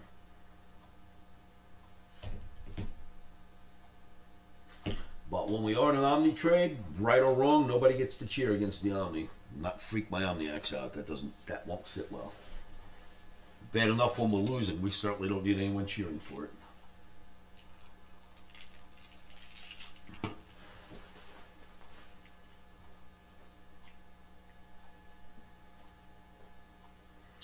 Although we don't lose that often, so that probably won't happen a lot. But you know, losing is part of what we do. I would like to say it's not, but that would make me a liar.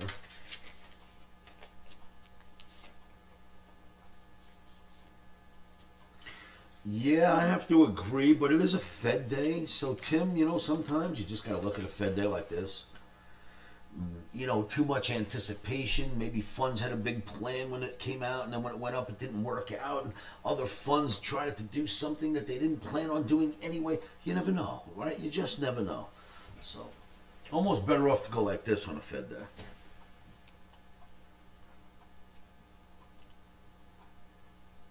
As far as trying to figure out what it all means, you know.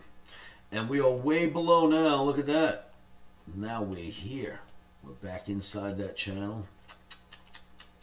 God, we didn't need that. We did not need that.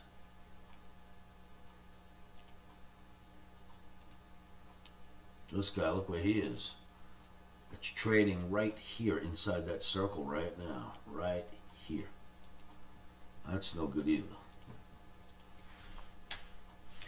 And I think on 19 we might have a shot at looking at like the Dow. Let's look here.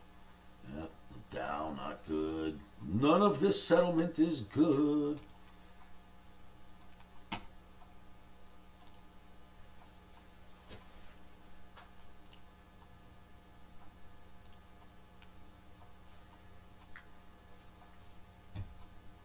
Oh, you had a good day today. Yeah, again, James, I had no plans on getting involved in this mess. Last thing I want to do is get lucky. And if I trade it outside the Omni and you win, that's getting lucky for me. I don't want to get lucky.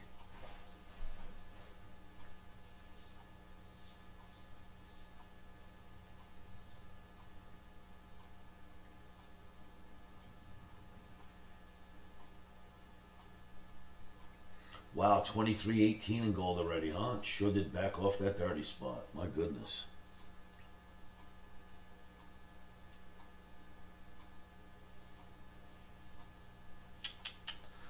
Look at that.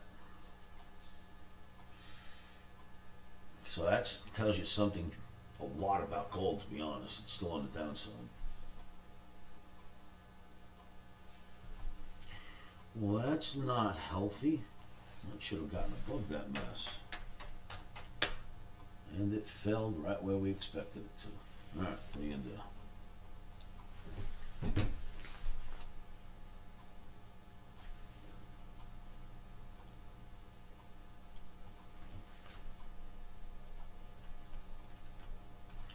Stay down, crude. That's not going to hurt anybody.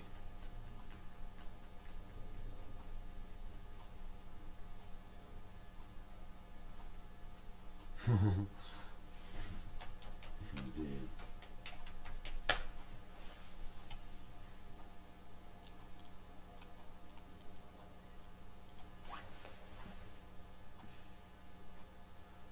All right, so euro ends up getting itself green at the end.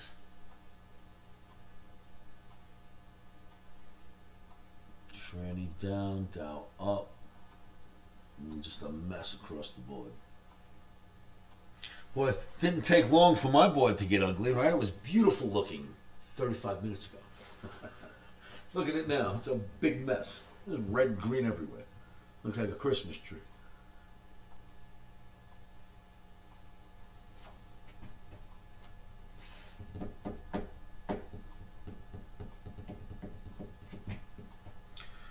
$403. All right, so we're basically out of here until 5. No matter what happens between now and 5, it's not like anybody's going to be doing anything. Not us. So came back down pretty hard. Stays in sell the rally mode. It's basically what OMNI told us this morning was that it was going to stay in sell the rally mode, huh?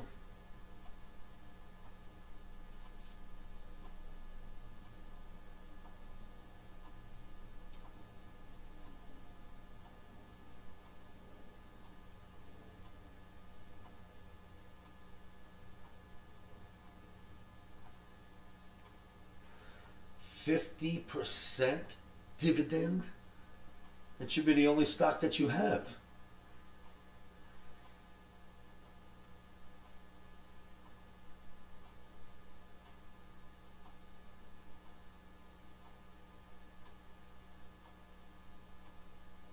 Yeah, good man. It's paying 50%. It's the best stock in the world. That's all, I mean, just think about it. You can literally lose half the value of your stock, and they'll pay you back at the end of the year. A beautiful stock.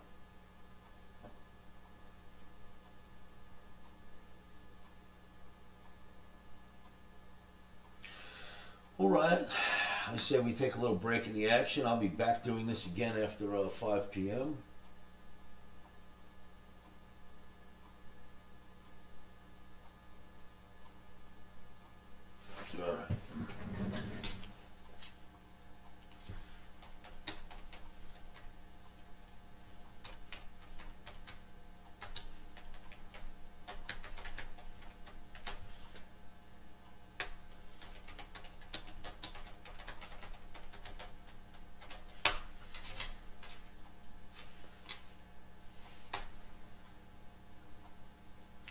All right, everyone, thanks for joining me. I will bring the stream back up this afternoon when I come back from a bite to eat. I'll get my analysis done. I'll bring up the stream, and we'll just continue on and see where we end up. Thank you for tuning in, everybody. I hope you found a good home to hang out with every day, because I think I'll stream this every day until we find something else to do. Maybe a new chat room, I don't know. But the old chat room is giving us trouble, and I like this one.